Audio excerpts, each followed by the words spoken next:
Bienvenue au Starter du jour pour bien démarrer sa journée. Aujourd'hui, le contentement face à l'inquiétude.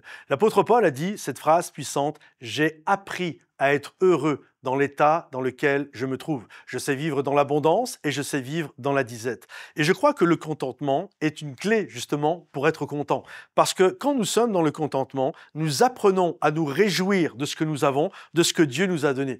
La dernière fois, quand je faisais ce message, je pensais à mon grand-père. Et j'ai pas souvenir, certainement que ça lui arrivait dans sa vie, mais j'ai pas souvenir avoir vu mon papy malheureux. J'ai l'impression que mon papy était un homme finalement assez heureux. Pourtant, il avait un métier qui était dur, c'était un mineur.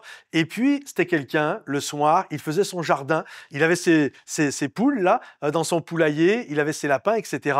Et mon papy mangeait son poulet le dimanche et il mangeait les fruits, les légumes de son jardin, les fraises, etc. Je me souviens de ça lorsque j'étais enfant. Et mon papy était très heureux. Et la question est la suivante, je me posais cette question. Est-ce que si mon papy était de cette génération actuelle, si mon papy aujourd'hui aurait 20 ans, 30 ans, est-ce qu'il serait heureux de ce qui le rendait heureux à l'époque? C'est-à-dire les petits pois de son jardin et la poule du dimanche où il va manger peut-être la viande une fois dans la semaine. Lorsqu'il allait regarder tous les réseaux sociaux qui nous abondent d'images de gens que nous connaissons, qui vont se baigner dans des mers hallucinantes, qui sont dans les plus beaux restos, etc., etc., peut-être que mon papy ne serait plus un homme heureux aujourd'hui parce qu'il se dirait finalement, mes petits pois, c'est pourri. Finalement, qui a encore des poules chez lui, tu vois? Et certainement que toutes ces choses-là feraient qu'il ne serait pas heureux aujourd'hui.